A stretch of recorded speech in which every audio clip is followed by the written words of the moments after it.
tout le déroulement de la réunion, les témoignages, les cantiques, tout correspond. Il n'y a pas d'hasard avec Dieu. Dieu a fixé des temps, des circonstances, et en son temps à lui, ça s'accomplit. Amen. Amen, gloire au Seigneur. J'ai écouté les témoignages, c'est le premier garçon qui a témoigné, c'est mon petit cousin. On peut ainsi dire que j'ai grandi avec lui. Et puis, je peux vous dire que ce frère-là, c'est une personne qui a été transformée. C'est une personne qui a été changée totalement. Et puis, il vous l'a expliqué, son témoignage. Et puis, je peux vous dire que vraiment, il n'a pas rentré dans les détails. Mais pas du tout. Et puis, ce qu'il a oublié de dire, dans son témoignage, c'est que lui, le Seigneur a changé sa vie, qu'il ne voulait pas que sa petite se baptise, mais Dieu, il avait un autre plan, lui. Ils se sont baptisés ensemble. C'est ce que Dieu fait. C'est ça le miracle de Dieu. Ce que l'homme croit être bon pour lui, ce que l'homme croit dans sa direction à lui, mais en fait, c'est pas ça du tout. Ta direction à toi, c'est lui qui la connaît. Il suffit tout simplement de lui faire confiance. Amen, gloire au Seigneur. Et j'écoutais les témoignages. Je dis juste ça, et puis on prie le Seigneur. J'écoutais les témoignages, et puis je disais, Seigneur, comment que c'est précis, comment que c'est beau, comment que tout correspond. Parce que, on va dire un peu, le thème du témoignage, le thème du message, c'est ça. C'est que les choses vont changer. Amen. Et je le crois de tout mon cœur ce soir. Que ce que le Seigneur a fait dans la vie de mon cousin, là, puis de son cousin à lui, eh bien, il peut le faire aussi pour toi. Amen. Les choses peuvent changer aussi pour toi. On prie le Seigneur. Amen. Yohan, tu pries le Seigneur. Seigneur, encore une fois, nous voulons te glorifier. À toi la gloire, Seigneur. Seigneur, nous voulons te dire merci pour la grâce que tu fais à nos vies. Oui, Seigneur, Jésus. merci parce que l'évangile va être proclamé encore une À toi fois. la gloire, Seigneur. Seigneur, je te prie de toucher les cœurs à salut, de te glorifier, de te servir de notre frère Marlon. Seigneur, qu'il soit ce canal de bénédiction. Te prie de lui donner cette liberté de l'esprit. À Dieu la Seigneur, gloire. afin de parler à travers sa bouche. Et à toi remettre prends tout en toute main, la gloire, Seigneur. mon Jésus. Amen. Alléluia. Amen, gloire au Seigneur. Alors c'est ce que je disais. Et c'est le texte de Ézéchiel 21 au verset 31 qui dit ça. Il dit que les choses vont changer. Amen. Les choses vont changer. Et dans la version français courant, il est marqué « Tout va changer ». Non seulement les choses vont changer, mais c'est tout qui va changer. C'est ta vie complète. C'est tout ce que tu avais prévu dans le monde, là. Les choses que tu avais prévues, tout ce que tu t'avais mis dans ton cœur, les petits projets, les petites pensées, tout va changer. Tout peut changer ce soir. Toutes les choses que mon cousin là, avait prévues, là. Toutes les choses qu'il avait prévu de faire. Et puis il en avait des choses de prévues, je peux vous le dire. Il en avait des choses. Mais Dieu a changé. Dieu a changé les choses. Parce qu'un jour, il a décidé de vouloir laisser Jésus changer les choses. Et c'est ce qu'il faut faire. C'est que tu veux que ça change dans ta vie. Pas qu'un petit peu, parce que le texte il dit comme ça. Tout va changer. Si tu veux que les choses changent, laisse-le faire à lui. Arrête de dire, mais je peux pas moi être chrétien. Il y en a combien comme ça? Il y en a combien qui le disent? Mais moi je peux pas être chrétien. J'ai fait ceci, j'ai fait cela. J'ai ça à faire, j'ai encore ça à dire, j'ai encore ça à faire, j'ai encore ça à régler. Il a dit, viens tel que tu es. Amen. Venez à moi vous tous, il a dit. Il n'a pas dit, celui-là qui essaye de venir à la réunion, hein. Ou celui-là qui essaye d'arrêter de fumer, il n'a pas dit ça. Ou celui-là qui essaye d'arrêter de boire. Il a dit, non, viens, viens, et moi je vais le faire. C'est ça, de laisser faire Jésus. C'est de venir à lui tel que tu es. Et lui, il va tout changer. Amen, gloire au Seigneur. Et puis, j'ai marqué comme ça, moi. Alors, je vous le dis en vérité, j'ai 10-15 minutes, pas plus. Peut-être que vous attendez à écouter un grand message, un message extraordinaire. Mais regardez, c'est marqué là. Mais je me laisse conduire par le Seigneur. Amen. Amen, gloire au Seigneur. Alors j'ai marqué comme ça, moi. Pour que les choses changent, il y a des conditions. Alors je n'ai pas marqué une grande liste, j'ai marqué 3. Qui m'ont venu comme ça. Il y a des conditions pour que les choses y changent. Ben, la première, c'est de le vouloir. C'est de vouloir que les choses changent dans ta vie. La deuxième, c'est ça. C'est d'accepter que Jésus vienne tout changer. C'est pas tout le monde, ça, qui sont capables de le faire. Malheureusement. C'est pas tout le monde qui est capable de dire à quelqu'un, ben viens, et puis change tout ce qu'il faut. Fais ce qu'il faut. Aujourd'hui, l'homme, il est là. L'homme, il est là. L'orgueil de l'homme est là. On ne veut pas que quelqu'un vienne et puis qu'il bouleverse tout dans notre cœur, dans notre vie. On aime bien faire les choses, nous. Mais c'est pas comme ça que ça marche avec Jésus. C'est lui qui change les temps et les circonstances. C'est lui qui change les choses. Écoute bien ce beau verset de la Bible.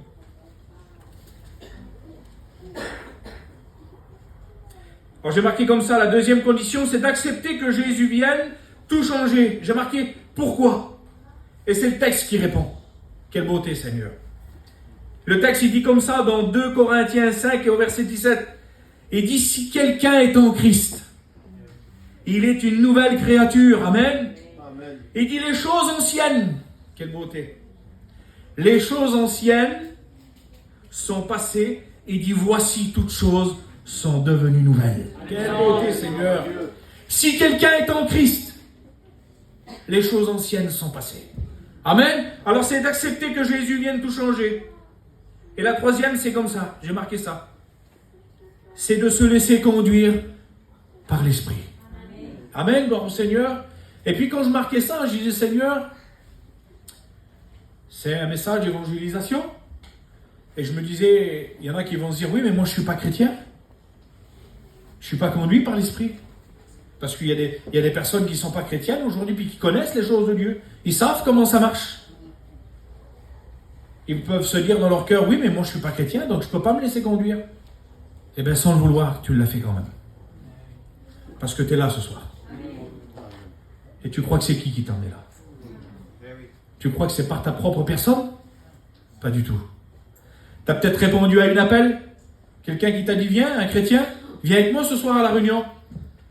C'est trop bien, tu vas voir, c'est trop beau, il y a des beaux cantiques. Il y a la parole de Dieu qui est prêchée. Ou peut-être dans ton cœur, tu dis, tiens, ce soir, je vais aller à la réunion. Ça fait longtemps que je n'ai pas été. Le Saint-Esprit. Le Saint-Esprit t'a conduit. Le Saint-Esprit t'a dirigé ici ce soir pour que tu puisses entendre la parole de Dieu. Pas parce que c'est moi qui prêche, pas du tout. Mais parce que c'est ta réunion. C'est ce soir que les choses vont changer pour toi. Il te suffit simplement de le vouloir. Amen, gloire au Seigneur. Et puis j'ai une petite histoire sur mon cœur. Il y en a quelques-uns qui l'ont écoutée. Cette histoire, je suis un garçon, moi, qui aime bien les choses de la nature. J'aime bien regarder la pêche, la chasse, j'aime bien regarder ces choses-là. La plupart du temps, je regarde que des émissions sur les animaux, à Mutuel. On regarde que les animaux à la télé. Et puis un jour, je regardais un document sur les plantes. Pas bizarre. Je regardais un document sur les plantes, et puis je regardais ça, et puis j'étais intéressé terrible. Et puis pendant un moment donné, il était question d'une plante dans le désert du Sahara. Et c'est ce qui m'a interpellé. J'ai dit, Seigneur, une plante dans le désert, c'est quand même bizarre. Ça n'existe pas normalement une plante dans le désert. Alors c'est ce qui m'a interpellé de bien écouter ce qu'il disait. Et puis, cette émission disait qu'il existe une plante dans le désert. Et puis, cette plante-là, elle est morte. Elle est morte. Et puis, vous en avez vu en plus, vous savez ce que c'est. C'est ces fameuses boules là, dans les films de cow-boys là, qu'on va passer là. C'est cette plante-là. Et puis, l'émission disait que cette plante-là, elle pousse dans le désert et à un moment donné, elle meurt parce qu'il n'y a pas d'eau. Donc, elle sèche. Et puis, elle disait qu'à un moment donné, elle va décider elle-même de se détacher. Je dis, Seigneur, pas bizarre. Elle va décider, pourtant elle est morte la plante là, mais elle va décider de se détacher du désert. Il serait bon ce soir que tu te détaches du désert. Il serait bon que tu prennes position et que tu dises oui, je veux sortir du désert. Je veux prendre la décision de me détacher du monde. de me détacher de cette difficulté, de me détacher des choses qui me tiennent liées. La plante va décider de se détacher du désert et elle va se laisser conduire par le vent. Quelle beauté! Et le vent nous représente l'esprit. Un peu comme toi ce soir. Tu t'es laissé conduire. Tu es venu là. Tu es venu à la réunion. Tu es peut-être cette plante desséchée là. Peut-être que ton cœur est sec. Il y a des années que tu essayes de t'en sortir et puis que tu ne sais pas comment faire. Mais ce soir, tu es à la bon endroit. Et puis cette histoire nous disait que cette plante, on la voyait rouler. Elle disait la personne qui parlait là, elle disait, elle peut rouler des fois pendant des centaines d'années. Et puis elle roule, elle se laisse conduire, elle se laisse diriger par le vent. Et à un moment donné, écoute bien ce qu'elle disait l'émission là, elle va s'arrêter dans une petite flaque d'eau. Quelle beauté! Il n'y a pas fallu un grand lac, il n'y a pas fallu un grand message, si je pourrais dire. Une petite flaque d'eau, une seule parole de Jésus, elle transforme ta vie. Une petite goutte d'eau, une petite flaque d'eau, et elle s'arrête. Et l'émission disait comme ça, écoute bien, elle disait, le miracle se fait. Quelle beauté, Seigneur! Le miracle se fait au contact de la parole, au contact de l'eau de la parole. Le miracle se fait dans ton cœur. Ton cœur qui est sec, ton cœur qui est desséché dans le désert, eh bien ce soir, au contact de la parole, il peut reprendre vie. Le miracle peut se faire ce soir. Les choses peuvent changer. Amen. Et elle disait comme ça, le miracle se fait. Et on voyait cette plante qui se déployait, elle se dépliait, elle restait, et puis elle prenait racine, elle devenait toute verte en quelques jours. Et vous savez, c'était quoi aussi le plus beau? C'est la fin, ça. Elle donnait vie autour de elle. Parce que quand elle poussait, les petites graines tombaient, et autour d'elle, ça repoussait. Donc la vie reprenait. C'est ce que Dieu veut faire dans ta vie. Il veut te sortir de ton désert, il veut te redonner la vie, non seulement à toi, mais à tous ceux qui t'entourent. Simplement une petite parole de Jésus qu'il faut que tu saisisses dans ton cœur ce soir. Et tu sais comment elle s'appelle cette plante? Elle s'appelle la plante de la résurrection. Vous pouvez regarder sur internet, vous la trouverez. Elle s'appelle la plante de la résurrection. Amen, gloire au Seigneur. Amen. C'est ce que Jésus veut faire ce soir. Il veut te redonner la vie. Quelle beauté, Seigneur. On lit l'histoire ensemble? Amen.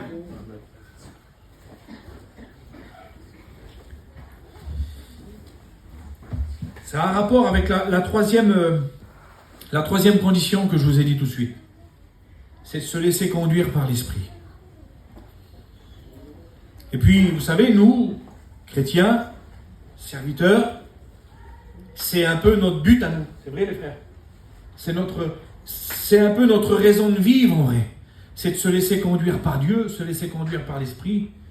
Et puis, quand on est sensible et puis quand on se laisse conduire, eh bien souvent, on voit des miracles autour de nous. On voit des choses extraordinaires. Et puis, dans le livre des Actes, au chapitre 3, il y a une très belle histoire. Écoutez bien. Je vais faire la lecture. Il était 3 heures de l'après-midi, l'heure de la prière. Pierre et Jean montaient ensemble au temple. Or, on amenait un homme boiteux de naissance, qu'on installait tous les jours à la porte du temple, appelé la Belle, pour qu'il demande l'aumône à ceux qui entraient dans le temple. Amen. Donc, le petit passage que je viens de vous lire là, on voit qu'il y a Pierre et Jean qui vont au temple à l'heure de la prière. Et puis, quand ils vont arriver au temple, à cet endroit précis, la Bible est précise, elle précise qu'il y a un homme assis, boiteux de naissance, il est installé à la porte de la Belle. Et la porte de la Belle, c'était la porte la plus importante du temple. C'était là où le plus de personnes passaient. C'était la plus grande porte qu'il y avait du temple. Donc c'est pour ça en vrai que cet homme-là, il était là. Parce qu'il y avait beaucoup plus de gens qui passaient par là. Donc il avait plus de possibilités à recevoir quelque chose. Donc tous les jours, on amenait cet homme-là, on le posait devant la porte. Et puis un jour, Pierre et Jean, à l'heure de la prière, ils vont passer et puis ils vont aller pour aller dans le temple.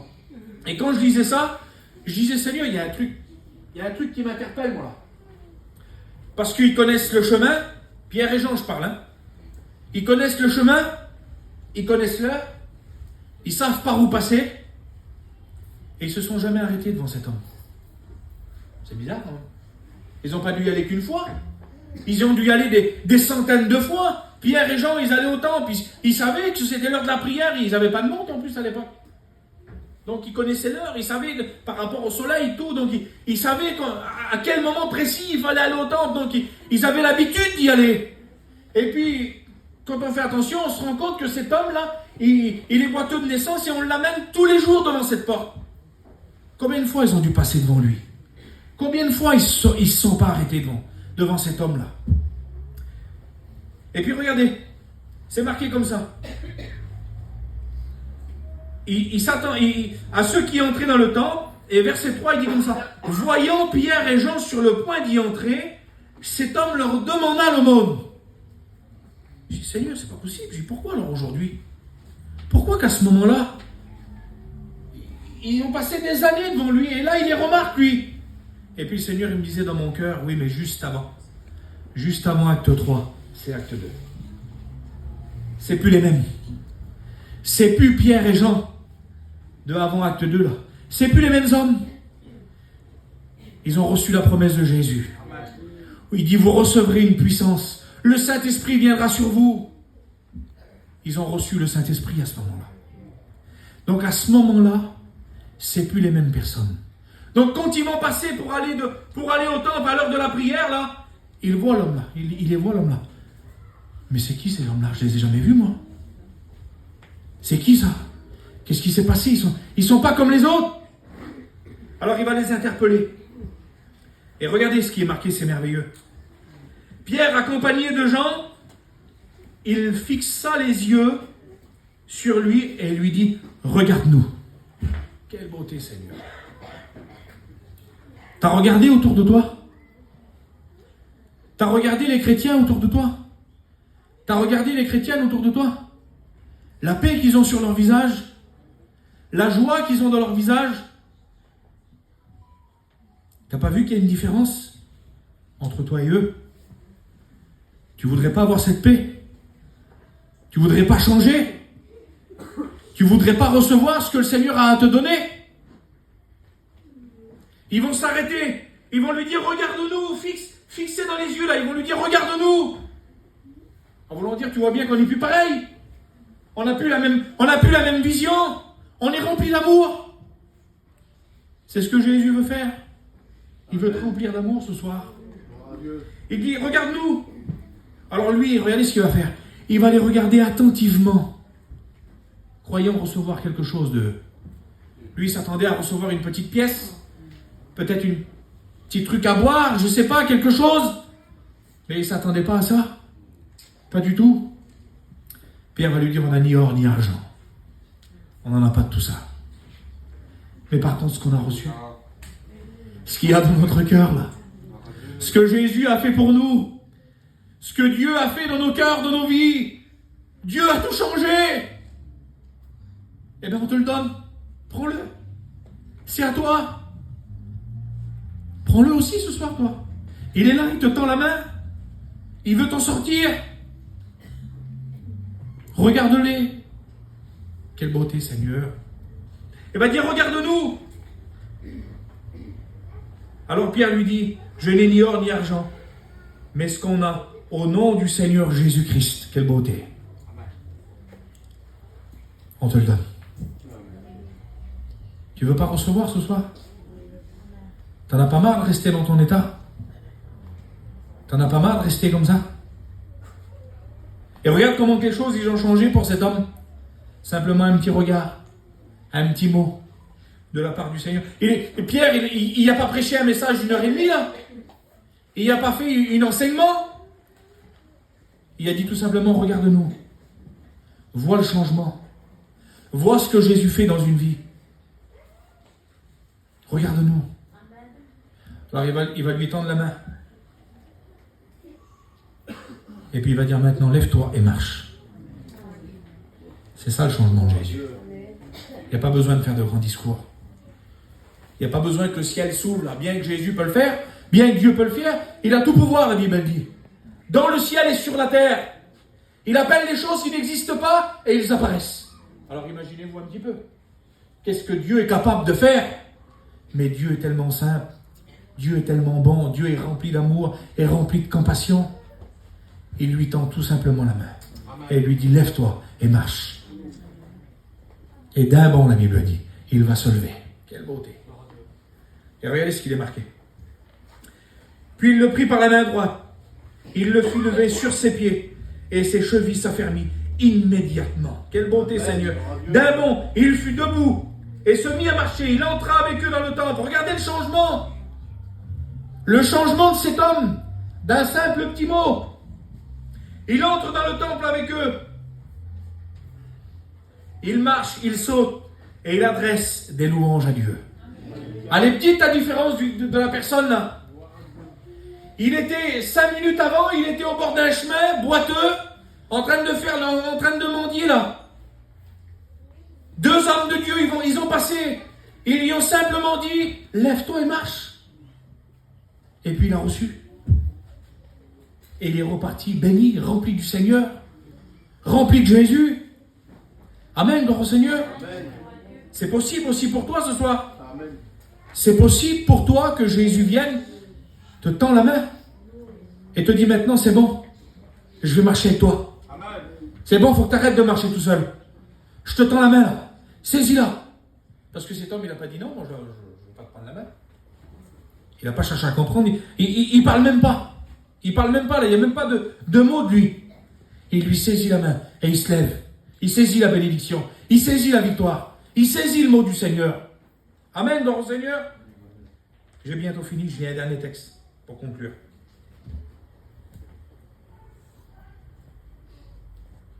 Ésaïe 43, verset 18. Écoute bien. Ne pense plus aux premiers événements.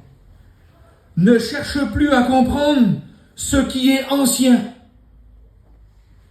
Je vais faire des choses nouvelles qui est déjà en germe. Quelle beauté. Quelle beauté, Seigneur. Il veut faire des choses en toi qui ont déjà germé. Il y a déjà quelque chose dans ton cœur qui est en train de grandir. Quelle beauté, Seigneur. Je vais faire des choses nouvelles qui sont déjà en germe. Ne l'as-tu pas remarqué? Quelle beauté. Amen. Je vais tracer un chemin en plein désert, Seigneur, et mettre des fleuves dans des endroits arides. Amen. Amen. Regardez, je ferme. Et on va prier le Seigneur. Il veut mettre des fleuves dans des endroits arides. Il veut faire grandir ce qu'il y a eu déjà de déposé dans ton cœur. Ce soir, tu as une position à prendre. Tu as une position à prendre ce soir. Et Dieu veut changer les choses dans ton cœur ce soir. Amen, gloire au Seigneur. On va prier le Seigneur. Et puis, avec l'accord des frères, je vais faire une appel.